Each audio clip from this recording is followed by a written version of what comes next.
Hey there. Welcome to the Eurostep Milwaukee Bucks podcast, proudly a part of the Blue Wire Podcast Network and GSPN, and presented by our friends at Prize Picks. Why do I not say our pals at Prize Picks? That rolls off the tongue. Yeah. I'm Ty Windisch, one of your hosts, joined as always by the exquisite Rohan Katti, world traveler. Rohan, how's it going? I'm doing well. Happy to be back. Thank you to Adam for filling in for me last week. It's always feels weird when I'm not on a pod. Yeah. But happy to be back. Glad to be back. Vacation went well, and now it's time for the NBA August to begin. Since it is August, I mean, have you posted anything about this trip on social? The one I just took? Yeah, is it a secret? Because we need to talk about the pictures. Oh my God. Did you post those? I did not post those. But Every we can talk picture of Rohan on these roller coasters looked like he just saw a ghost. Except one. I think one turned out. But Listen, it was okay. so Here's funny. the thing. Here's the thing. At Disney World, so they have they have whenever you're on the rides, they have photos that you take. And whatever plan we had, whatever tickets we had, we got those photos for free. Well, it was included. Dude, they are mafia level with it's like a protection racket to go to Disney. The amount of layers of stuff, it's truly incredible. It is. In a business sense. Anyway, go on. And the thing is, this is only my second time ever going to Disney World, and only my first time going on rides, because otherwise I was just at Epcot, just doing the World Showcase and stuff. But so I'm going into these blind. I have no idea what to expect on any of these. I haven't been on a roller coaster in a decade.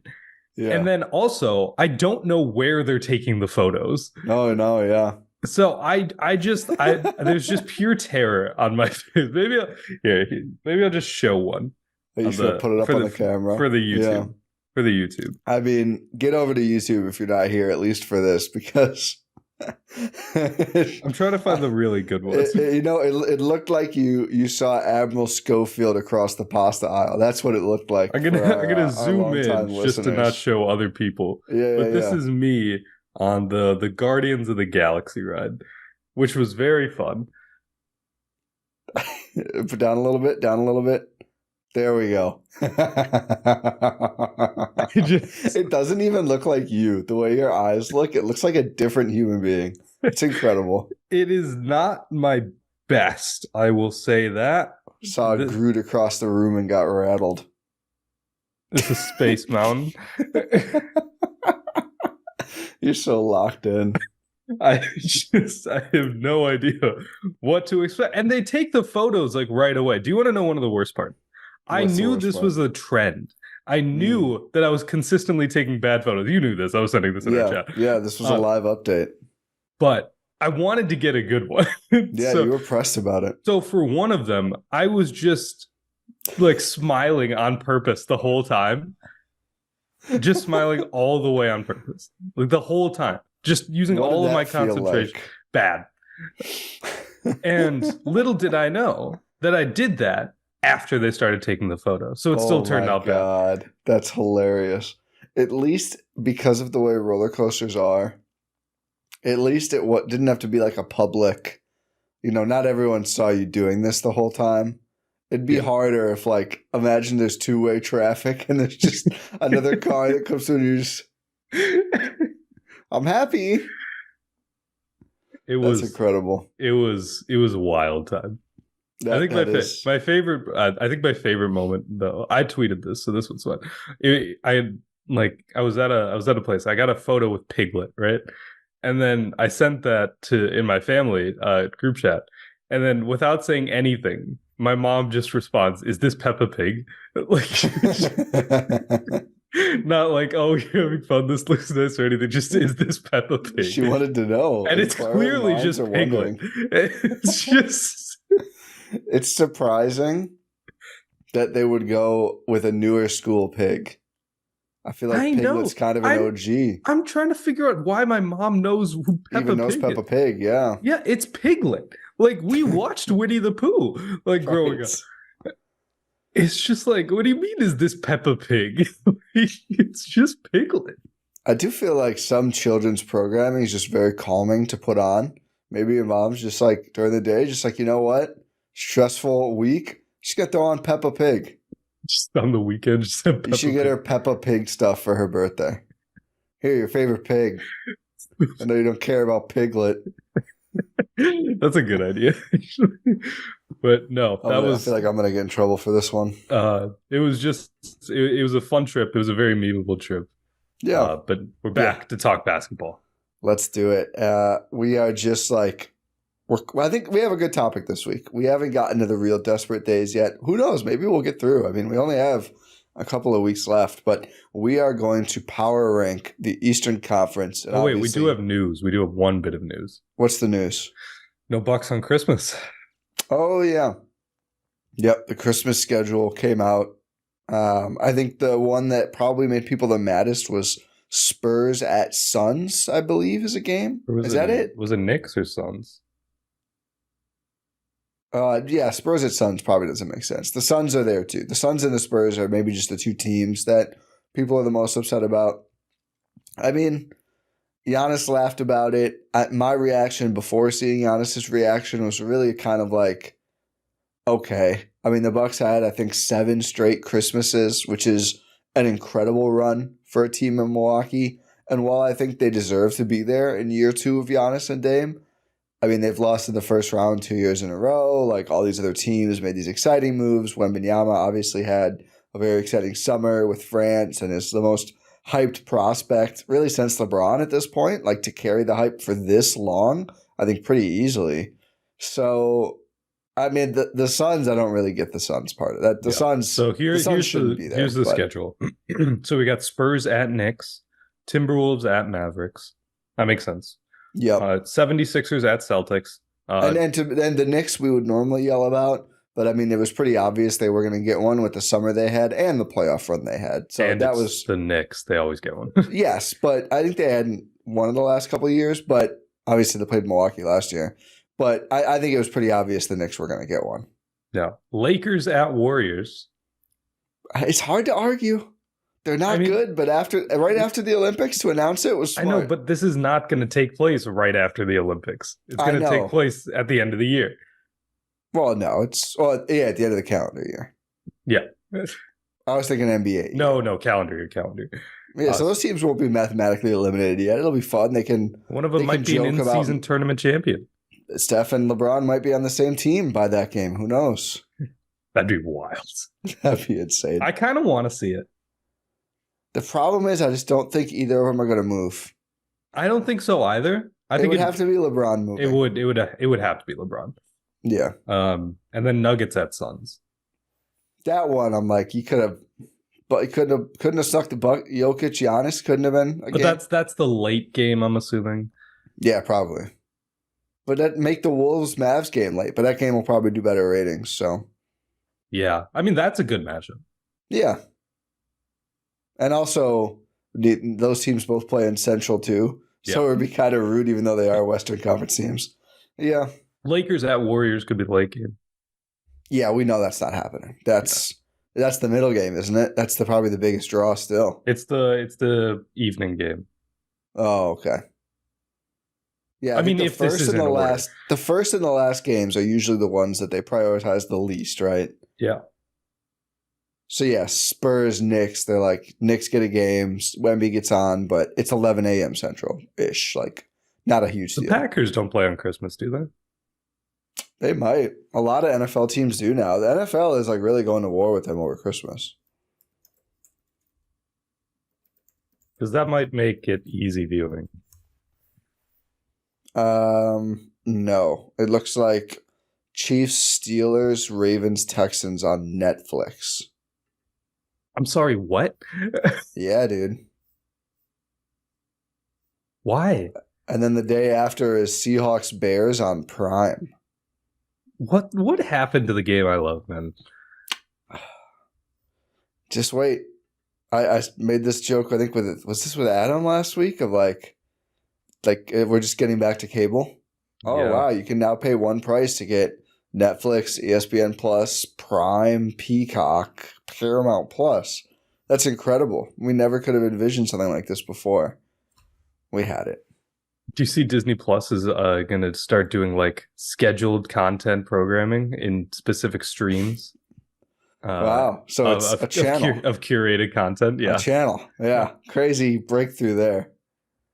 Wait until they'll email you a TV guide, and it's going to be absolutely revolutionary. You can flip through this. It's got info. Actually, I don't even know if you know about TV Guide. I do know about TV Guides. You heard about TV? Did you ever see a TV Guide? Like a physical in person? One? No. Yeah. Oh yeah, they used to. It'd get mailed to you. That's crazy. Yeah, you could flip through and be like, "What's going to be on this week?" And there'd be like little info in it. Now it's going to be a PDF, and they're going to be like, "This is mind blowing stuff." Yep. They should bring back party lines. Okay. But yeah, what are your thoughts? I mean, I feel like we got 7 straight Christmases. I'm honestly, again, I think they deserve to be there. So I'm a little like, oh, that sucks. But we've endured some bad Christmas basketball. I think I'm kind of okay with just being a neutral watcher on Christmas for the year. I think the first time that the Bucks played on Christmas, that was 2019, I believe, or 2018. If it's 7 straight, it's probably even longer. 18, 19, 20, 21, 22, 23, 20. Oh, no, it would have to be more. That's 6. So 17? I think it was 18. I don't know if this would have been 7 or I don't know. I think this was Unless 6. I counted wrong. Because I feel like I distinctly remember seeing the Bucks' first Christmas Day game on a plane to India. And that was December 2018. But the point being is the first time it was exciting. It was amazing. It was like it'd been so long since the Bucks had a Christmas game, right? And that's what made it you're correct. 17 was still kid. They did not have one. Cool. It made it super exciting. And even like the second year, the third year, then it was just kind of like, okay. I mean, is it disrespectful? Is it like kind of waste to see a Dame Giannis Khris team not play on Christmas? Yeah. Wouldn't that only be 5 straight then? 18, 19, 20, 21, 22. Oh, yeah. I was kind of the wrong year. You're right. Ignore me. So just never. It just feels kind of just like, come on, they've earned this. What have the Sixers done? What have the Sixers done? They've lost in the first round. They lost in the first round last year. Oh yeah, every year. First so or it's second. Like, what does it matter? Sure, they added Paul George. What's that going to do? We have Khris Middleton. I know. We have AJ Johnson. Oh god. What's Jalen Green? I won't say it. I wasn't going to say it. You said it. Yep. If AJ Johnson was at the Rockets only minicamp Jalen Green organized, I think there'd have to be like an intervention. He's not reported to be there. But Kelly Iko, Rockets beat writer for The Athletic, was like, Jalen Green setting up a Rockets informal minicamp with Alper and Şengün, blah, blah, which is a cool thing. And I saw a couple people either like in our Discord or like we're tagging you, I'm sure, of like, is AJ going to be there? And like, okay, we have to separate these two if he's going to Rockets only stuff. Hey, I'll take Jalen Green if it means I don't know. Yeah. I'd have to think about it more. He's not starting. Oh, I can't wait for the season. He's not starting at all. He's definitely not starting on the Bucks, which is a crazy thing to say, but here we are. But I agree with you. I think everything you said is correct. As a person, not as a podcaster, as Rohan the Bucks fan, are you actually disappointed they're not playing on Christmas? Not really. Yeah. Maybe this is just like we've gotten too like greedy and like we've been spoiled for too long. Yeah, I think spoiled is the right way to put it. I'm fine. Like with one. Also, I just think like the first game they ever played on, or not ever, but in the Giannis era, they won. They beat the Knicks. Since then, I feel like they've either lost in kind of ugly fashion or like barely won. You know what I mean? Like these Christmas games have been, it's been a little tough. It's been a little tough, some of these games. So I don't know why. I mean, maybe it's just something about it being a Christmas game, but it's not like we've gotten like Christmas magic all the time either from the Bucks. No, not even a little bit. Which is funny because I know Mavs fans say they're surprised whenever the Mavs get one because Luka on Christmas has been he's channeling his inner Santa around that time of the year, I think. Although he got the off-season break, so maybe he'll be in better shape this year. Yeah, because Giannis didn't let him go to the Olympics. Yep. Underrated storyline from the summer. Yeah. It was almost like a mercy killing. Fair. That Slovenia team was not good. No, and the Luka part of it. And I'm listening to 28, like Olympics 28 previews talking about Serbia. They better find some players because Bogdan is always older than I think. Misic is in his 30s. Like in 4 years, like they need someone new. Like it might end up looking like the Luka Slovenia team for Jokic, except he'll be 34. Yeah. That's an old team around Jokic. And Jokic isn't that young. I mean, he's Giannis' age about, but... He's 28 or 29? I thought he was 30 now. No, he's younger than Giannis, I think. Oh. Still. Yeah, he's 29. You're right. He turns 30 in February. Yeah, so like 2 months younger than Giannis. Yeah. Anyway, we're not here to talk about it. Let's do our power ranking. Let's jump right in. But first... let's power rank our favorite daily fantasy sports app. Number 1, Prize Picks. Number 2, a big tie with everyone else. America's number 1 fantasy sports app with more than 5 million members. Prize Picks is the most fun and exciting way to get in on the action while you watch your favorite sports and players. All you do is pick more or less on 2 or more player stats for a shot to win up to 100 times your cash. I've got a hot tip. Here's what you do. Every 5 days, which team is playing the Milwaukee Brewers in a Freddie Peralta start and just smash the more than on that hitter fantasy score. I'm sorry. I'm hoping this is really a reverse jinx. But man, oh man, yesterday I didn't make this play. I should have. Dodgers in town against not so steady Freddie. Mookie Betts returned to the lineup. I don't know what the exact number ended up being. I'm guessing Mookie soared over that hitter fantasy score. I'm guessing more teams will do so in the coming weeks. Again, I'm trying to do a reverse jinx here. If it costs me some Prize Picks plays, so be it. Because Prize Picks lets you make up for bad plays because you can turn $10 into $1,000. You can do fun Tuesdays with special player projections, and you can do no L Fridays. So check it out on Prize Picks. Download the app today. Use code Eurostep for a first deposit match up to $100. That is promo code Eurostep, the name of this here pod, for a first deposit match up to $100. Pick more, pick less. It's that easy. Okay, 1 power ranking down, 1 to go. This one is 15 instead of 1, so it'll take a little bit longer. We're going to start from the bottom and go to the top, which actually saves a little bit of drama. Are we going to have the Bucks number 1? We'll see.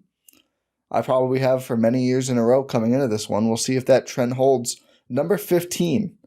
Rohan, you said there are 2 teams in contention for this spot. Who did you ultimately put 15th on your Eastern Conference? And this is like going into the season, who do we think is the best team, right? Not like playoff equity, any of that. Like, and not standings projections either, right? Just who's the best, correct? Yeah. Okay. So who is, in your estimation, the worst team in a pretty weak, at least at the bottom half, 2024-25 Eastern Conference?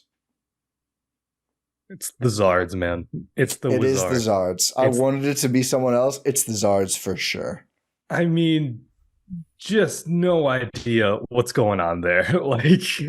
They've made some weird additions, right? Like you get Sadiq Bey, you sign Jonas Valanciunas, you trade for Malcolm Brogdon.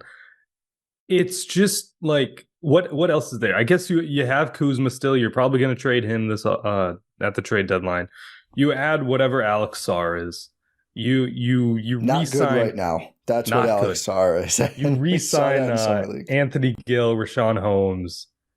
I can't believe Anthony Gill is still hanging around. I've always thought he's like a 2K created player, and he's still there. And I still don't know what he does. It does not move me. I mean, I think with all these teams, the league is really good. I think we are ready for expansion because you can say, okay, Brogdon, Kispert, Bay. Okay, it doesn't even really hold up very far. Kuzma, Valanciunas. You're like, okay, that's a lineup. That's an NBA lineup. The problem is, and here's why I bumped them down to 15 after first having them 14. I keep pretending like they don't have Jordan Poole and like he wasn't one of the worst high-minute players in the league last year, but they do, and I just don't think his minutes are going away. I mean, they want to be bad. Yes, that's a part of it too. Is like we'll see if they trade Kuzma. Like people are talking about Valanciunas like a human trade exception, so I don't know if he's going to be there all year. Keyshawn George is like a ball handler, but they don't have like a true young guard to push Poole for minutes. Really, it's just Brogdon, who I'm sure also is going to be on the trade block. So I think the good players maybe on the way out the door. They re-signed Richaun Holmes, another player who's like, wow, Richaun Holmes is still in the league. That's interesting. I guess they got Bub Carrington too. He's not really a point guard, but I like the direction they're going. I think though in the short term, they are going to be the worst team in the conference and probably the worst team in the league, right? Like I don't think there's a team in the West worse than them. No, I don't think so. We didn't power rank it. I mean, who's the Portland? Yeah. Portland, I think, is probably significantly better. It's probably closer than we think. I mean, Anthony Simons, Jeremy Grant, DeAndre Ayton, and if any of the young guards take a leap, I think they'll look similarly bad because I think the West is overall a lot stronger. I think they're probably a little better than the Wiz. We'll see. Yep, but the Zards are going to be bad. They're going to be really bad. Koulibaly, if Koulibaly takes a little Olympic leap, he had some decent moments in the gold medal game. I mean, really, he had some CTE moments in the gold medal. No, he probably did those too. I mean, young player. Good for him, honestly, to just get those reps and be able to be in that spot. But I'm not going to expect he's going to carry a team or anything like that. I could see the Zards being good in like 3 years, but definitely not this year. No. Who's number 14 for you? I wanted to put this team 15th. I realized they still have a little bit too many players for that. I've got the Brooklyn Nets there. Okay. You don't have the Nets there? No, I do, but it's like okay. I thought you were going to go a different direction. No, I'm not doing that to the Pistons this year. It's going to be the Nets roster. The Nets roster. It's not good, right? They had one good player, really, and they traded him. And here's the thing: have you seen the Ben Simmons workouts? Listen, I'm not on IG like that, so I can't see the workouts. Olympic Schroeder. See, here's the thing about Olympic Schroeder is that it's Olympic Schroeder, and that it does not translate whatsoever to the actual NBA season, as we've seen time and time again. But I mean, like, you get back, like Nick Claxton's back. Wow. I'm like, this is why I'm a little worried about not putting them 15th. Is that their best player? Yeah. I mean, it's realistically. Is it Bojan? No, not after last year. I don't think so. Is it Killian Hayes? It's definitely not Killian Hayes. It's Cameron Johnson, Nick Claxton, or Cam Thomas, or Dennis Schroeder. Like that's a dire question to be asking. I mean, they obviously also want to be bad, very bad, and very very bad, and they're going to be very very bad, bro. They might be worse than the Wizards. This is why it's hard to do this, because I think they have. You know what? Why did I flip them? The more we talk about it, the more. You know why I flipped them? Because I don't think the Nets have young players that they're going to force feed minutes. So I think the vets will play while they're here. Cam Thomas is about to average 40 a game. He is. But Cam Thomas, Dorian Finney-Smith, Nick Claxton, Schroeder, they really don't have enough wing players. That's kind of a big issue for them. This is not a good roster I'm looking at on NBA.com. Let me look at a better roster. I'm seeing guys they didn't re-sign that are still here. What's happening with Dennis Smith Jr., by the way? Yeah, it's kind of surprising. So they won 32 games last year. Obviously, they're now without Bridges. They got Zaire Williams from the Grizzlies, who's like a fun kind of wing. They have Shake Milton now, or is he a free agent still? Did they sign him? That was a sign and trade, wasn't it? Oh yeah, I think you're right. That's fun. Was that part of the Bridges trade? It might have been. Yeah, I think they had to clear up or something like that. They got Trendon Watford back. God. Wow. Steal of the summer right there. I mean, is that Zard's lineup that I mentioned better than any lineup they could possibly? I mean, what is it like? Who's their point guard? Oh, Schroeder. So Schroeder, Cam Thomas. Is he? I'm not seeing him on this roster. Oh, well, he did. That's the team that signed him. Yeah. I mean, assuming he makes the team. Yeah, that's a big if.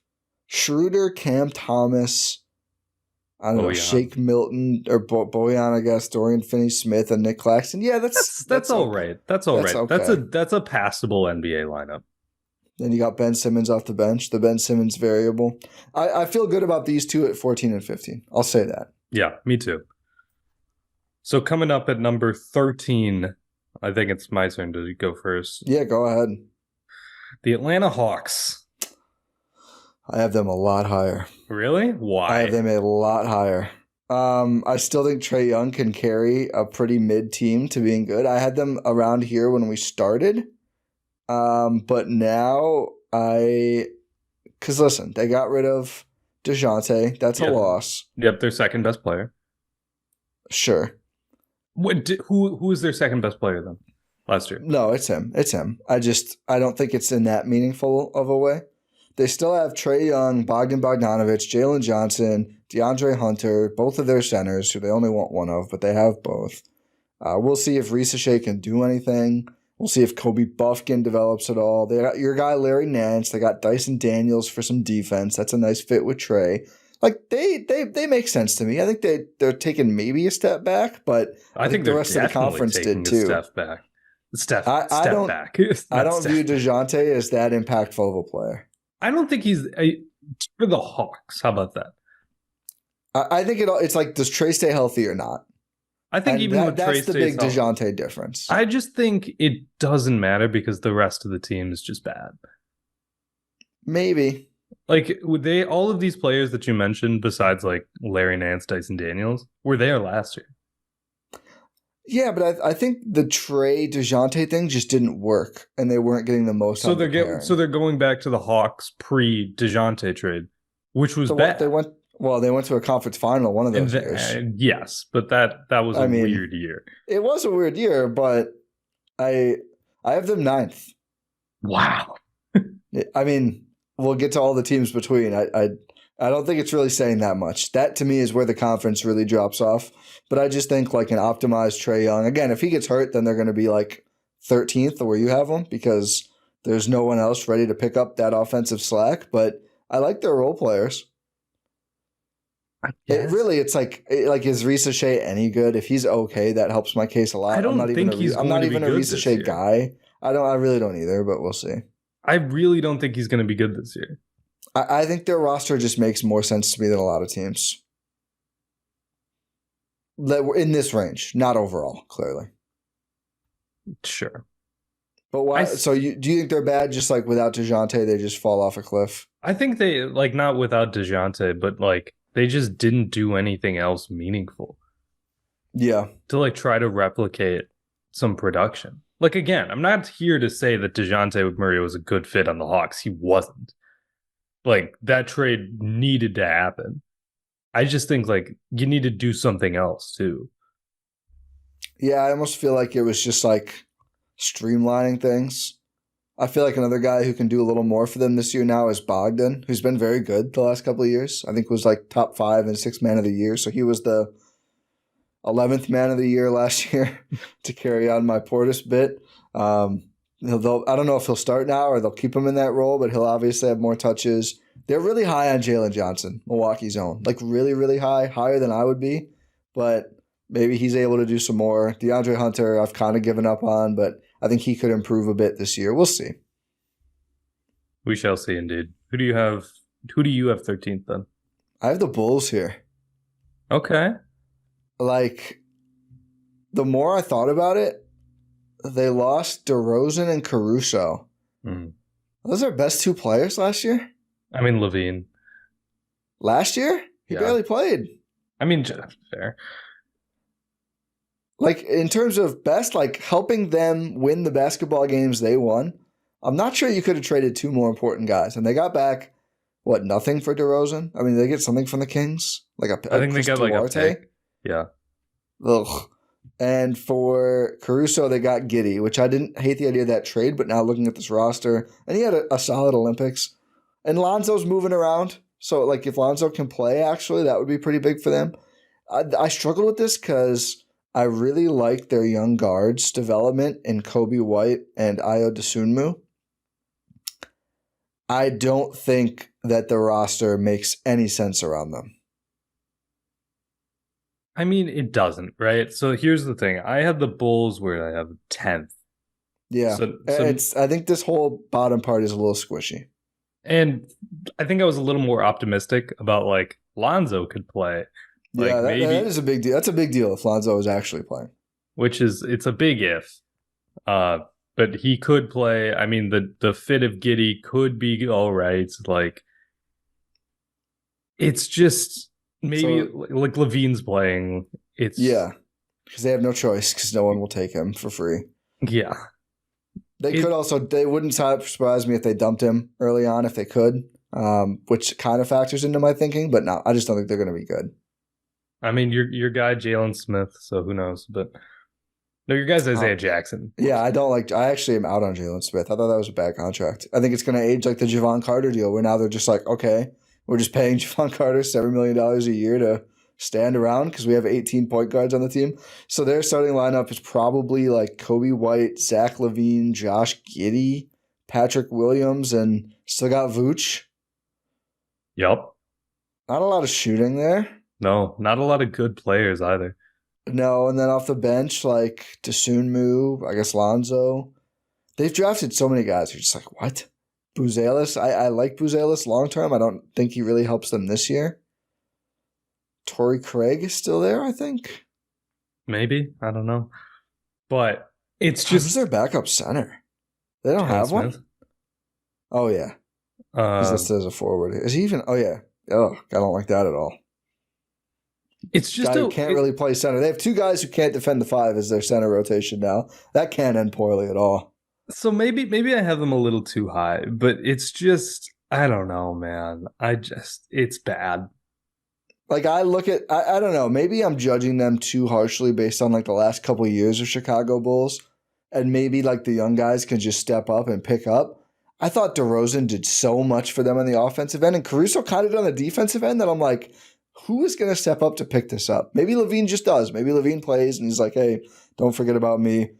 Guess what? I forgot about you, Zach LaVine. It's been several years since I watched you play impactful basketball. I've forgotten. Prove me wrong. Go ahead. When did you watch him play impactful basketball? I'm trying to remember.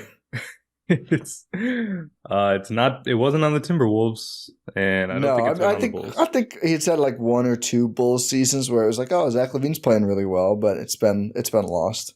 Yeah. So you had them 13th, I had them 10th. So who's your 12th team?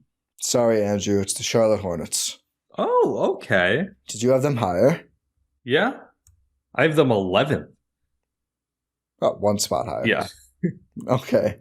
Wow, do you have your Pistons here? I do have my Pistons here. Wow, I'm higher on the Pistons than Rohan Katti. See, here's Someone the thing. Mark down the date.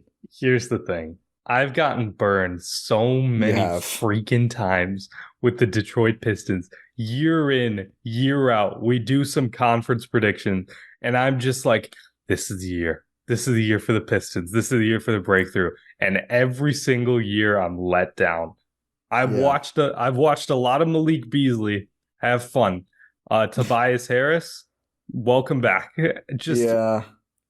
I mean, it is a much better team than last year. 100%. That goes without saying. That's one of the worst teams I've ever seen last year. You know what? I'm flipping them. You are? Yeah. You won me over. Here's the thing. I liked the. I mean, they have like an actual shooting guard. I liked the first round pick of who's the Ignite guy? Why am I blanking on his name? Robert Holland. Oh, Rob Dillingham? No, Holland. Oh, Holland. They had Holland. But a lot of people pointed out. No, he went to the Wolves. A lot of people pointed out like the worst possible fit with Cade Cunningham. Yeah. And I have to imagine they want to play him. Maybe not. But if not, then why do it? I mean, you're just a developmental guy that high in the draft. It's kind of weird. Yeah. So I'll scoot the Pistons down here to 12 as well. Here's the thing. They got a lot better. They got actual NBA players. Malik Beasley, Tim Hardaway Jr., Tobias Harris, Paul Reed. That is not an inspiring list, though. That's actual NBA players. Yes. Like Simone Fontecchio, like you said, changed their lives last year. God, what a sad, sad state of affairs this has been. And so, like, adding Malik Beasley, Tim Hardaway Jr., Tobias Harris, that's a big upgrade. But they've let me down too many times in the past, so they're 12th. Yeah, I mean, I think for them to be any higher than like the 11-12 range, for them to be in the play-in, Cade has to be awesome. Which he has a chance to be. He hasn't had the opportunity the last couple of years. He's got to stay healthy, too. And that's kind of the Hornets thing as well. So it's kind of fitting these two teams are right here together. Like, the Hornets, I also moved them up because I look at this roster, and you're like, okay, just throw out a lineup. LaMelo Ball, Josh Green, I don't know. Probably Brandon Miller, Miles Bridges, Mark Williams. Good lineup, though. Like player talent wise, 5 good players who fit together. Then Grant Williams, the rookie saloon, Nick Richards, who I love, Nick Smith Jr., who had a fun year, Cody Martin, Trey Mann, like still Seth Curry for some reason. Wow, okay, like real players. If LaMelo misses half the year again, I don't know if it matters. Or if he runs someone over. Or if he just like is, pulling up from 30 feet for some reason while his talented teammates run actions. But I think they have it wouldn't surprise me if they were 10th or even like 9th or maybe even 8th. I think they could be as high as 8th. Like I think this is the most cohesive Hornets team we've seen in a very long time. Like a very, very long time. I just don't really trust the individual pieces. Brandon Miller, a little young. Obviously, would not trust Miles Bridges with anything. LaMelo, decision-making, injuries, decision-making off-court. As you mentioned, there's still a lot of variables here, we'll say.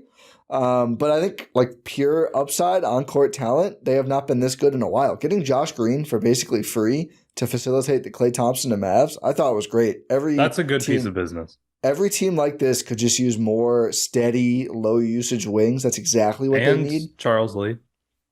Charles Lee, I think, is going to be a very good coach. They're trying to be focused on defense. Yeah, I'm kind of talking myself into them higher, but I'm going to keep them here at 11. Wait, we skipped the Pistons. No, you had them at 12. I flipped them. Oh, you flipped them. So yeah, I flipped the Hornets and the Pistons. I guess we talked about the Pistons. Yeah, we did talk about the Pistons. So you have Pistons 12, Hornets 11 now? Yeah. Is that what you have, or do you have the Hornets higher? Okay. No, I have that. And then I have the Bulls 10. So who's 10 for you? Raptors. Okay. I have them 9. You have the Raptors higher than me too? Wow. Yeah. So the Bulls, I think we're probably similar, except my Bulls are a lot lower, and that moved everything else up 1. Yeah, I think so. So here's the thing about the Toronto Raptors. Is they're once again probably not going to be very good, right? Correct. Just a lot of you're relying a lot on internal development if you're the Raptors. And here's the thing though, with the Raptors is that they have a good shot of actually winning that bet, right? Yeah. Like RJ Barrett looks incredible. Scotty really good Barnes, year there and really good Olympics. Didn't have a great medal game, but before that. But like carried on his strong play from the half year with the Raptors. He looked like the best player on Canada for a lot of the games. Yes, and as a Raptor, averaged 21, 6, and 4 assists, shooting 39% from 3, 60% from 2. I mean, it's only 32 games, but he was electric. Really was. So doing that along with Scotty Barnes, who's taking off, Emmanuel quickly, but It's still good two-way guard at the minimum. This team still needs size. I mean, you still got Pirtle, but that's it. Like, really, I think they have Olynyk still. That doesn't count. He's as much as I hate him, he is a helpful NBA player. They got Ulrich Chomchino. Oh yeah, they got him. Koloko's still there technically. I don't know if he'll be able to play this year either. Unfortunately, yeah, it's really sad. Yeah. But yeah, I think just a lot of internal development is what they're focused on, and I think they have a pretty good shot to win that, which is why I have them 9th. Like other bets as well. I mean, they took Dick in the lottery last year, and God, that was an unfortunate phrasing, but. I think he came along a little bit. They got the lottery ticket on Agbaji. Like, I don't know if he's any good. I think probably not. He is. But they'll see. I mean, right? If he is, it's like found money, basically. They picked up Davion Mitchell for some reason, drafted Jacoby Walter. They got Mogbo, who a lot of people liked. They brought back Garrett Temple just to be an old guy there, I think. So, and they still have Bruce Brown. Probably want to trade him, but at least at the start of the year, he'll probably play some sort of a role. They have too many guys like that, but regardless. Yeah, I think they should be a play-in team, and mostly because of the first 3 guys we talked about. But if like 1 or 2 other young players hits, Pirtle and Olynyk is at probably a better center rotation than anyone we've talked about. Maybe the Hornets, but probably better than the Hornets too. Yeah, up there with the Hawks as well. And I think that just matters. Having good, reliable NBA big men is a huge difference, both on screen setting and obviously on the defensive end. Yeah, which is why I have them 9th. Yeah. So who do you have 9th? 10th. I have the Hawks 9th. Oh, okay. So who do you have 9th? The Raptors. Oh, yeah. Who do you have 10th? Did we talk about? The Bulls. Okay. So we have so from here on, we've done the Wizards, the Nets, the Hawks, the Pistons, the Hornets, the Bulls, and the Raptors. That's our bottom 7. Correct. So mine was from 9 to 15. Hawks, Raptors, so that's the bottom of the play-in. Hawks, Raptors. A lot of red. Then Hornets, Pistons, Bulls, Nets, Wizards. And yours was Bulls? Raptors. Raptors, Bulls, Hornets, Pistons, Hawks, Nets, Wizards. Yes. Okay. So now we move on to the actual playoff spots. I mean, given 7 and 8 are still playing, but whatever. Yeah. So for the 8th team, I've got the Miami Heat. I think there's nowhere else to put them unless you want to drop them even lower. Here's the thing. I don't think they're going to be worse than any of the teams we just talked about. I think they could be. I wouldn't bet on it. Again, I'm putting them here as well. I think it's possible. I think it's possible, especially like what if they just trade Jimmy Butler? Yeah, I don't think they're going to, but that whole thing is like... It's still weird, right? This is like the last player you want to do this with for anyone not in the loop. Like, he wants an extension, as he usually does every 2-3 years, and they're not, like, Pat Riley's just like, no, like, show up for a full year and we'll talk about it. And I just don't think there's probably any world where they give him a max extension. I mean, Jimmy is 34 now. I think. Yeah, almost 35 in September. So 35 when the season starts. They're not going to give him 5 more years. Make him 40. I don't know. Probably isn't 5. I don't know when his contract is actually up. But regardless, they're not going to tack on max money, max years. Last time this happened was Minnesota. I think we all remember that anecdote on Game of Zones, how that played out, and then ends up leaving Philly as well for Miami. And the additions out. Harris over me? Tobias, I mean, that was a great call by him. So you've got that going on. Your best player, who also just like, to Pat Riley's point, availability has been a huge issue for Jimmy Butler the last several years, why they haven't been better in part. And then the other reason they haven't been better is like this like slow drain of talent over the years. So who just left? Oh, Caleb Martin went to Philly, and their big replacement, they drafted Kel'el Ware, a guy we love, heartbreaking, and they added Alec Burks on a minimum. Yeah. And that's about it. I mean, here's the thing. It's like you're technically adding, like, not actually. This is just their perspective. You're doing the saddest trade deadline thing? Yeah. Scary Terry Rozier, who missed the entirety of the play. Jimmy Butler, too. Throw him in as well. Well, guys, we're adding Jimmy Butler. How could you not be thrilled about this? And Terry Rozier? Wow. I can't believe they're still doing, like, how do you not look at this team and go, okay, who are our core players? Jimmy, fine. Tyler Hero and Terry Rozier and Duncan Robinson and Josh Richardson and Alec Burks and Kevin Love. How many of these guys can play together? Not a lot. It's like resetting Kevin Love on a 2-year ultimate deal challenge. Is crazy. Yeah. Yeah, it is. I mean, they brought back your guy, Haywood Highsmith. They literally had no choice. Yeah. If they didn't, their only real two-way wing was Jimmy Butler. And I guess Jaime Jaquez, who's like had a fun year. Maybe he like trailed off a lot. Yeah, I think the stock may be a little overinflated for some. I think he's going to be He's still going to be good, yeah. Yeah. But it's just like, what are you doing? Do you honestly think this is a competitive roster? Like, not even a little bit. No. Unless like Nikola Jovic plays like Nikola Jokic, which we have not seen. I mean, Bam's obviously really good. I was going to say, if he plays like the Olympics and just getting... Who did he get dunked on? Braun? Who, Jovic? I don't remember. It was just a photo of him just sprawled on the floor.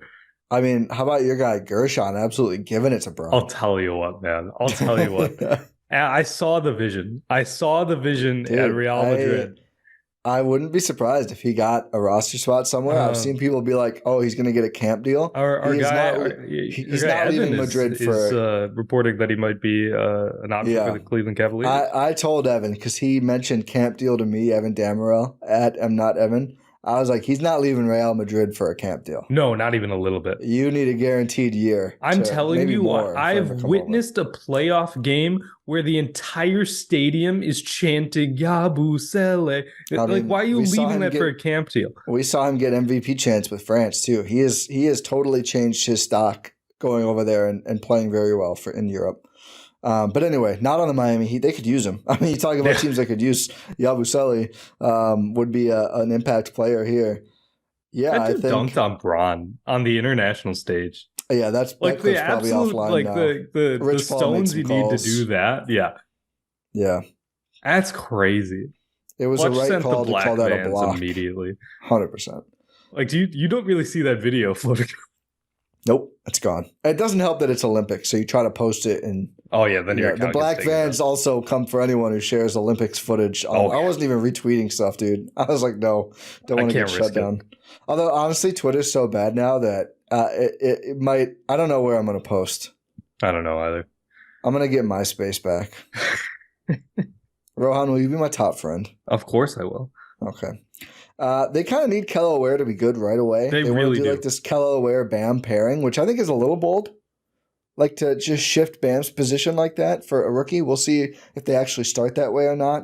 I think Thomas Bryant sucks. I think Kevin Love should suck, but he's defied time. I think Richardson and Burks probably suck. And these are all players they need to some extent to be actually good and useful players. I don't know. Yeah. They're 8th is fine. Could I see the Raptors being better than them? Maybe. That's my thing. I think a slightly down Heat year, and I think one of these teams we put 9 and below, one of them will overachieve. We see it every year, right? There's the one, even if it doesn't last for that team in the years after that, the pro-seeding years is what I meant to say. Like, right, there's always the one young team where like, oh, something clicked. Like, we got it now. Could be the Raptors, my Hawks. You never know. Risa Shea is really good from the jump. We'll see. Don't think it'll be the Nets or the Wizards. But yeah, Heat at 8. So I'm wondering how many in a row we're going to have the same now. Who do you have 7th? Orlando. I also have Orlando 7th. So the thing with the Magic is they brought all their guys back. They added KCP. You lost Jingles. Yeah. They were a huge 1-for-1 upgrade. They also lost Fultz. They filled their roster. That's true. Yeah. Another weird, like, where's Markelle Fultz going to go? I wonder if he's watching these Olympics and looking at Yabusele and thinking, can I do this? Man, I think he belongs in the NBA, man. I think a lot of teams are disagreeing based on how they're filling out their rosters. Yeah. Non-shooters, it's just tough. Everybody wants a shooter for a role player, and that's certainly what he is at this point. Yeah. But you bring back all your guys. You're a fun team last year. You're a springy team last year. You add KCP in a position of need. I think this is going to be a good team. I forgot they also added De Silva. Oh, That's a really nice pickup. That in is. the draft. Like that's a guy who could come in and contribute right away. They signed Goga. They still have Mo Wagner. They say they're not trading Wendell Carter. They renegotiate, extend Isaac. It's still the shooting for me here. I still think it's like, I know KCP will help. He is not prime take Klay Thompson. He's a good offensive player. The shot kind of abandoned him in the playoffs, which was a Nuggets talking point that probably went a little under the radar. Obviously, the big one was Jamal Murray, who also had a very bad Olympics. It was really bad Olympics. They retained my guy Garris again for the 8th consecutive year to barely play him because they have so many young players. I like their talent a lot. I just worry, like, Franz and Paolo, I don't think are big-time shooters. I don't know if there's that many shooters around them still. I don't know if there is either. I mean, you expect a lot from KCP. You expect him to have, like, a better year than he did last year. Yeah. Which is not unreasonable to expect, considering his level of play. But, I mean, yeah, it's not a lot of shooting. It's KCP. It's Gary Harris. Doesn't play a ton. Obviously, same position as KCP. Franz. Kind of. Not even Franz. I'd probably Mo more than Franz at this point. Like, is De Silva going to have minutes? Is there minutes for him in that front court? I honestly don't know. I think they're too talented to be worse than 7th, though. I agree. I'm thinking. Because they were better than that last year, weren't they? They were the 5th seed last year. They were 5th. They won 47 games. Wow. Yeah. But, I mean, I think the Sixers will be better. Who else were they better than? Indiana? Indiana. So that's an interesting one. I'm guessing you also have Indiana 6. I do. This is probably the toughest part. I'll say 5, 6, 7. I think there's a clear top 4. I think 5, 6, 7 is up for grabs. Miami at 8 makes a ton of sense. And then the bottom between 9 and 13, I feel is squishy. Orlando could be better than this. Maybe they prove us wrong again. I mean, they were obviously won a lot of games last year. I mean, who did they really lose from last year? Jingles, Fultz, like. Yeah, it's. I think it's not who they lost. I think it's like the rest of the conference is going to be better above them. Like the Pacers had injury problems with Halliburton a lot of the year, and they only had Siakam for half the year. I think their team is locked in. I don't think they had a very good summer outside of just those things, which were kind of already done. But I think they have a good team. I think they signed Nembhard, who Nembhard looked really good. Like I think adding James Wiseman is subtraction by addition. That's crazy. They had a crazy summer, an insane summer given where they were at. Feels like kind of a wasted opportunity. But I still like their core pieces a lot. Like Nembhard's a legit guy. He got paid like it, but it's hard to argue after those playoffs. Like, Obi might be the weakest of the signings, but yeah, they kind of need what's that wing? Let me pull up their roster. Yeah, they kind of need Mathurin to be a real player. Yeah, I mean he got hurt last year. That's another thing. Yeah, a meaningful injury for sure. It was shoulder, right? Yes, they got Blue Wire podcaster Cole Swider recently. Nice. Congrats to Cole Swider. Yeah. They drafted Johnny Furphy. I still don't really know what he does. I don't think he knows what he does. But they play small and it just kind of works. So I feel good about having Do you Indiana think this is ahead. like a year where it's like the book's kind of out on the Pacers now? It might be. I think you look at pure talent. I think the Orlando Magic have more talented players than the Pacers. But I think the Pacers fit together. The Pacers fit together. They've proven it on a higher level in the playoffs, so they have some momentum. And I think their top 2 players are the best 2 players on either team right now. Yeah. Well, that probably changes in a couple years. That might change, yeah. I mean, Franz is really good, man. Franz is really good. I think Paolo is coming up, but I still think Siakam showed in the playoffs. He's right now better than both. Yeah, that's fair. So that's why I have Indiana a little higher, even though Orlando, again, great depth. Maybe they have like 2 more young guys show up and they're just really good, but I'm a little concerned about the spacing still. Yeah. Their defense is going to be a problem, though. Oh, yeah, absolutely. And 5, you have Cleveland. Yeah. Weird, right? Their best stretch of the year was when guys were out. I don't love that. No, it's when like Garland Mitchell, was out. yeah, and Garland, and it was a weird period, and they just won a lot of games. And here's the thing, Ty, what they did with this summer was nothing. Yeah. I mean, they retain their guys. I mean, most of them. Who knows what's happening with Isaac Okoro? Oh yeah, it's kind of weird, right? I mean, Like, they're it's August. They're hardballing the hell out of him. He's been tweeting emojis and everything. He's just waiting. Yeah, that's not great. Otherwise, it's the same team. Like, do you just rely on like that cohesiveness? They like, drafted Jalen Tyson. That's literally it. Are you happy that Mitchell agreed to the extension? Definitely yes. Like, do you think that changes how you play? I think it's a big year for Darius Garland. Yeah. I think Darius Garland was going to be the franchise player there, and then kind of everyone over the last year plus was like, oh, Donovan's just clearly better. Yeah. Okay. Who would have thought trading for the multi-time All-Star guard means he's the better player? Yeah.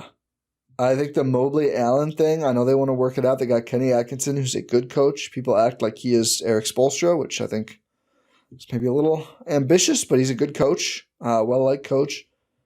The Mobley Allen thing is just like a big deal to solve, and they have more wing players now. But again, like, do they if they don't bring back Okoro? Dean Wade, I think, is good. Strus obviously can play. The minivan? After that, you're talking about Niang and LeVert, and it's like, okay. Sam Merrill, someone they really relied on for part of the year, which is crazy. To be fair, he was on fire. He was quite good. He was. They still have Ty Jerome. Sure. There's a lot of guys for not a big list of players, and a lot of them you don't really trust to play, which I don't love. I could see them being lower than this. I really could. Me too. It's not very inspiring. I mean, there was like a Garland pseudo trade request, then he spoke out against, but clearly there's something there, I think. It's like that doesn't come out just for nothing, you know? I've heard, I think McMahon was like, if the Spurs wanted him, he'd be a Spur. I was like, okay. It's weird. Sure.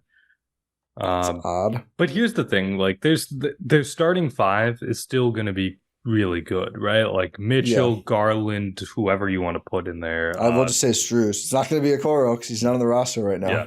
And then Mobley Allen. Like that's good. Like that's really good. It's good. I don't know. I think it should. How about this? It should be really good. It hasn't. Mobley's got to start doing something offensively. He's got to start doing something, right? Like I think defensively he does stuff, but offensively he's got to do something else.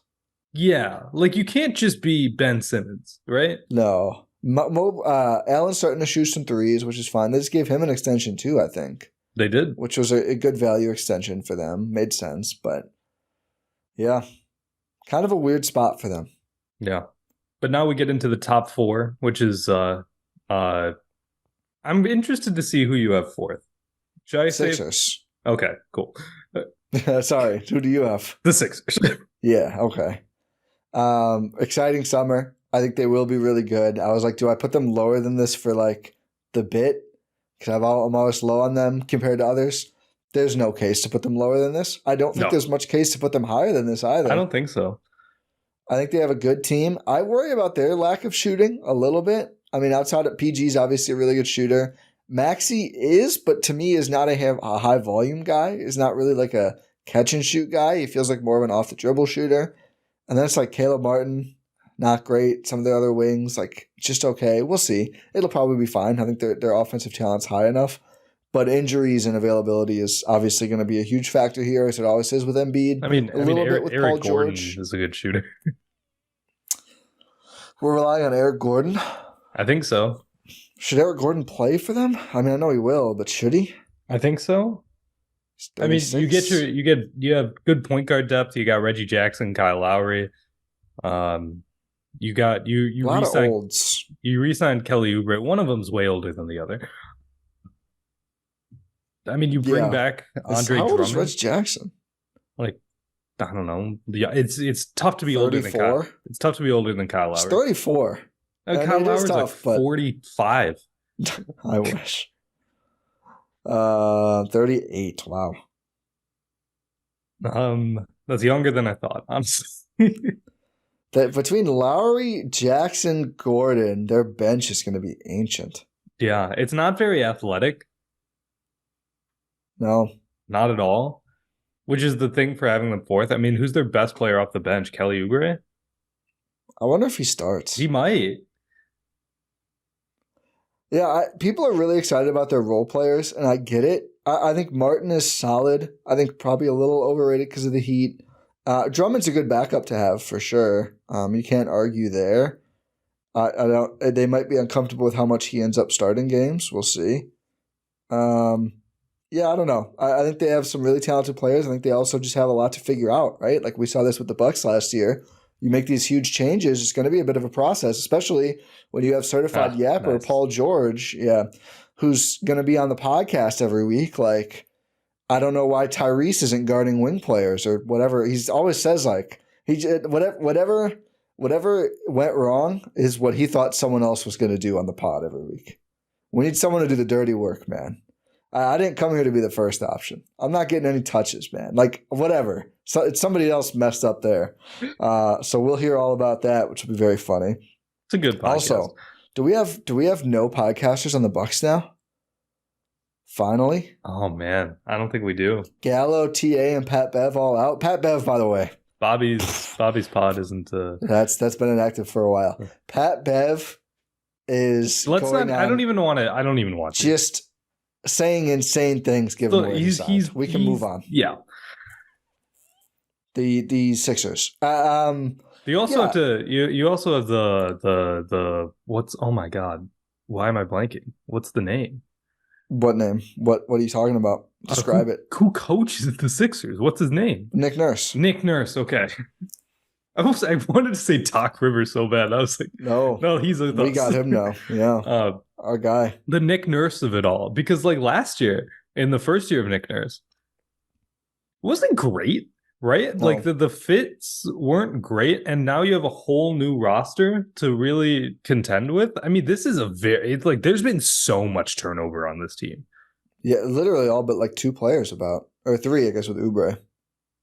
Just a whole lot of turnover, and you have to devise something for a whole new roster after the first go around didn't really go great. I guess that's a good thing because it's like the first time didn't go great, but now we have a whole new team, so now you get a redo. But I don't know. I think it's going to be more of a process than people think. KJ Martin's still here as well. That's their the fourth player in minutes last year who's on this year's team. So Maxey, Embiid, probably Maxey, Oubre, Embiid, and then KJ Martin, who I don't know if he will actually play. We'll see. But I think that's just a big process. Oh, and then Lowry, who they got later in the year. Like, here's the thing. They could be really, really good, right? Like, they could this is bold. They could make a conference finals this year. No, actually, to make it there, they'd have to beat one of the teams ahead of them, wouldn't they? Yeah, they would. They'd have to be one of them, at least. I'm not so sure about that one, especially if they end up you don't want to be 4th, I don't think. No. And the teams ahead of them, the first one, number 3, I have the New York Knicks. I also have the New York Knicks. We're chalk from 8 on up. I think we're going to be chalked the rest of the way, something tells me.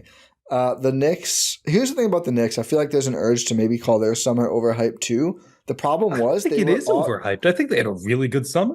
I do too, and they were awesome in the playoffs, like without a lot of these guys. And I don't think it's in a way that's going to make them worse with them. I think their biggest issue will be figuring out, like, okay, here's the thing. How does the Supernova Knicks fit with Julius Randle, who's still here and takes a ton of touches on offense? I do think that's going to be a process. I think also injuries have to be something they're concerned about, again, they just saw all their guys get hurt in the playoffs. Maybe they won't this year, but in the past, they've all played a bajillion minutes under Tibbs. And of course, OG Anunoby is always kind of an injury risk. So has Dante historically been one, although he stayed healthy for most of the playoffs. But all that said, like Jalen Brunson, Mikal Bridges, I don't even know who all starts. I mean, maybe does Dante or Hart start? Just one of them? I don't know. I think but they have so many talented players. Dante, Hart, obviously now They still have OG, Julius Randle, Mitchell Robinson, if he's healthy. They did re-sign Precious Achiuwa, which I think was a pretty big deal for them. Just like a ton of talent. They still have Deuce McBride. They drafted your guy Tyler Kolek. They added Daddier as well. That's probably not as important. Former Buck campaign is over there. Why did they even add Keita Bates-Diop? How do they even have room on the roster? It was the Nets trade. Oh, he just ended up there. Yep. Gotcha. So they still have Jericho Sims as well? I think so. Maybe. It's like a decent reserve center. Decent is generous.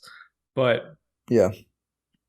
Like it's going to be a really good team. It's going to be a great team. They were a great post-OG trade with OG in the lineup. And now you add Mikal Bridges to this, who is suited to be in this role, right? We saw this in Phoenix. He is suited to be like a fourth option, like a third or a fourth option. And he's going to be at least third on this team, like with Randall, with Brunson. I'd say, I'd put him third. I'd probably say he's above OG, which we'll see. We'll see how OG takes to that, because he famously did not love being fourth in Toronto, but whatever. I think I don't think it matters that much. I think this is also, it's a much better team to be fourth on than the Raptors. Yeah. Like, this is a team that could go to the finals. Yeah. Like, I think their only issue from a team building perspective is their center. They could, if Mitch is healthy, I think they're fine. They could use a more reliable center. And I just think against most of the other teams, all the other teams in the top four, and then maybe even some below them, depending on how ambitious you want to get with rankings, they usually do not have the best player in the series, which is just difficult, right? Like, that's their, I guess, quote unquote, biggest issue. Do they have the best player against the Celtics? No, I don't think so. They might. I don't. I think we are all a little too high on Jalen Brunson after he had a DeRozan kind of year in the clutch shot making. I would just like to see this full season play out before I am saying he's better. What are your thoughts on that captain ceremony? I didn't take this in. I saw that they named him that. I mean, they had a whole press conference and ceremony about it. I'd rather have $130 million than that personally, but good for Jalen. He made Brunson. A joke. He's like, they donated a check to his foundation. It's like, which is nice. And it's just like, is it $130 million? First of all, like, have we ever seen a captain ceremony before? I think the Knicks do this because I know there were the Knicks accounts were like, he's the 85th captain and Knicks his blah, blah, blah, blah, really? Whatever. Yeah. I think that's just like stolen valor from the Yankees. I think it is. Because they have the whole thing. Yeah. No, I shouldn't say stolen, just stolen idea. Yankees don't have any valor. Not for a long time now. No. Do you see? I saw one of the funniest tweets the other day. It said, the Jazz edition for the Yankees. It's gonna look so good on the title DVD. And someone quote tweeted and said the Yankees haven't won a title in so long they still think they make DVDs. That's awesome. That's very funny. So that gave me a chuckle. Also true of the Knicks and the Sixers. Yeah. Any other thoughts on New York? I think they're going to be really good too. I think it wouldn't surprise me if they ended up second, although I think overall the top two teams are a little better. I think so too. And number 2, it's our Milwaukee Bucks. I also have the Bucks there. So probably my first time ever since 2018 not putting them 1. Listen, let's do Boston first. Here's the thing about Boston. They're really good. The way I evaluate summers, and I'm doing this to prove I'm not just biased pro Bucks, is it should be what team do you come away with versus last year, not who made the biggest, noisiest additions. Boston re-signing literally everyone and then just drafting a guy who maybe will help, maybe won't. Hey. Svi Mykhailiuk left. I think that's okay. I'm not even going to – I don't want to disparage Svi Mykhailiuk. Whatever. They re-signed all of their guys. They re-signed their bench guys as well. They're not going to be any thinner than they were last year. They got Hauser on a good deal. They got all their centers back. That's an A-plus summer. I mean, they were clearly the best team in the league from start till finish. They never faced real adversity at any point, despite having some injuries and whatever narratives with the Jays. Who really cares? They were the best team. They kept everyone. I think it's fair to say they're coming in the next year still the best team. They're really good. They have no clear weakness. You have to beat them. And it's really hard to do because there's nowhere you can really target. I think coming in, like Porzingis already hurt. Horford, how long will his piss stay hot? We'll see. I think that's what you would target as their weakness, but it didn't really matter in the playoffs. No, it really didn't, and it was really painful to watch. But yeah, like this is just it's the best team in the league. Like there's no debating that. There's no denying that. Yeah, people want to put OKC up there. I think it's a little early. I think it's way too early for that. Yeah. They're not even close, I think, in my opinion. I agree. Like, this is a team full of absolute playoff-proven studs from top to bottom. Yeah. And it makes me upset. Yeah, it sucks. So here's the thing. So they are now for sale, right? Yeah. That's the best possible outcome if you're the Milwaukee Bucks. Because this is going to be a $500 million team 2 years from now, next year, something like that. Probably coming up really soon here. I mean, I got to think these extensions. I think it's when Tatum kicks in, which I think should be pretty soon. But this is so not this coming season, but the following season, I think. Because he just signed the extension this summer. Or is it 2 years from now? I can't remember. But this is going to be a $500 million team very soon. And this team is for sale for obvious reasons, because this is going to be a $500 million team in terms of payroll and luxury tax very, very soon. So the good thing about new owners after next season, he goes from $34 million to $54 million. Sheesh. So the good thing about new owners, if you're the Bucks, is that they don't usually know what they're doing.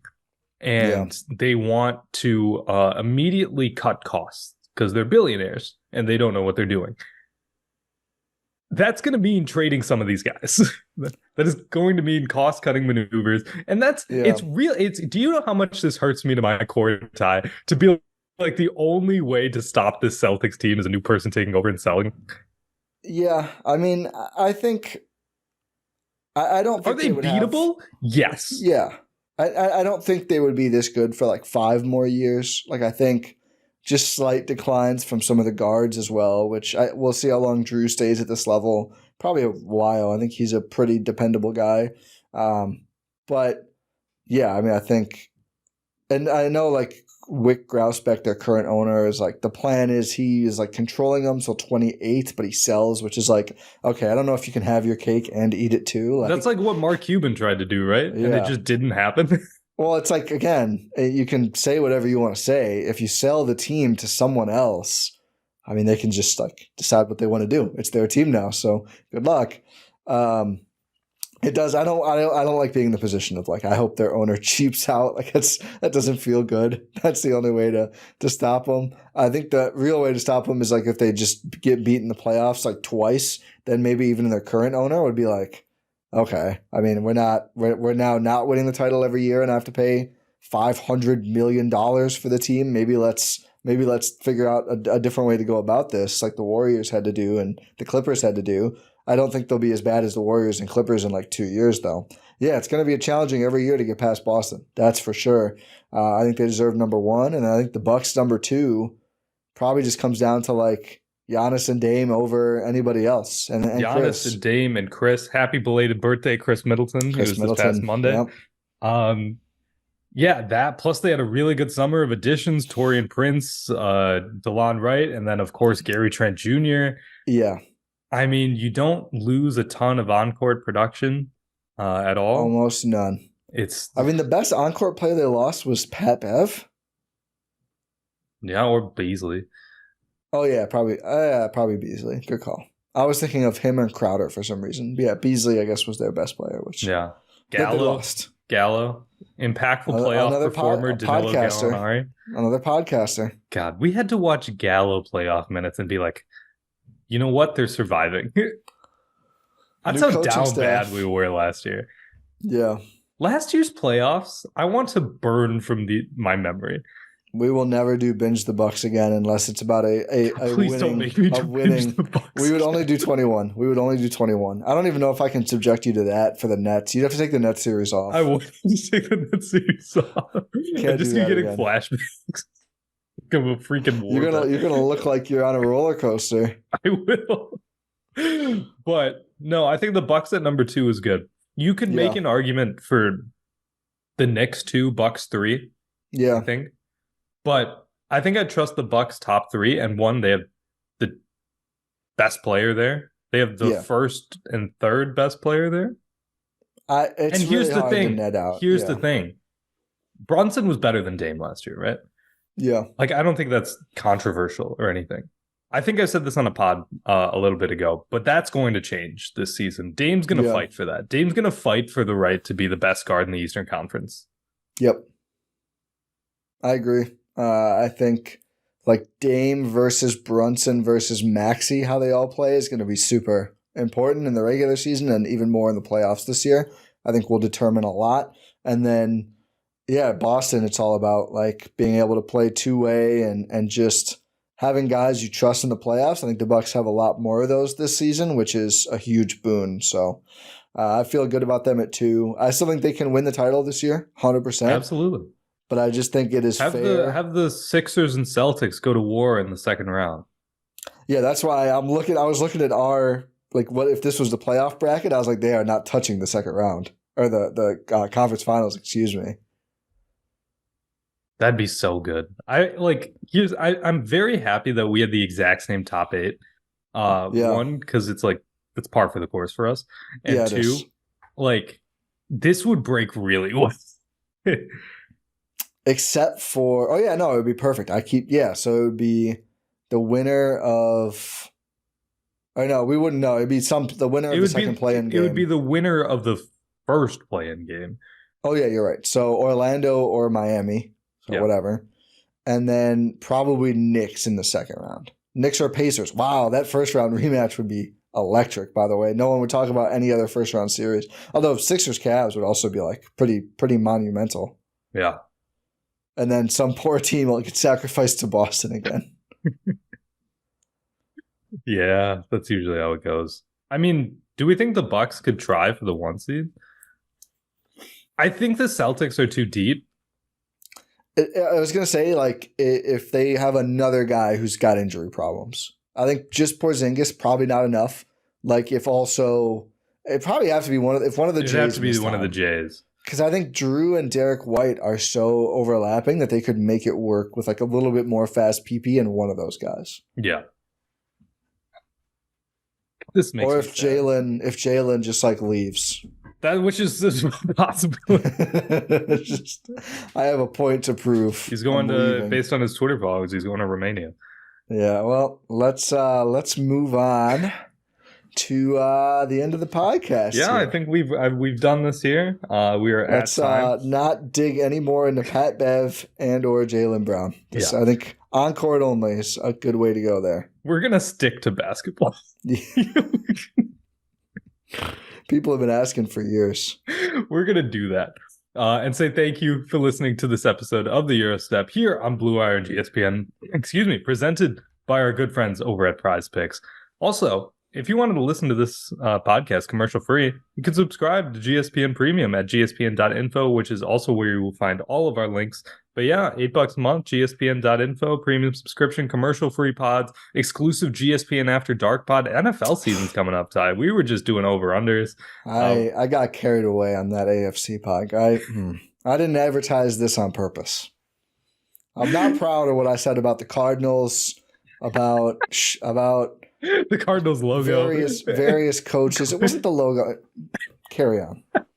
I can't. The word sexy was just thrown around too much, and I got caught too many adjectives, and end of a long pod, things get weird. I'm not even going to say it. People need to go listen to it. That's so good. Make sure you subscribe for all that good fun. Make sure you subscribe wherever you're listening to this or watching this podcast platform of choice, YouTube. Leave a 5-star rating and review on your podcast platform of choice. Pod random, and we'll talk to you next time.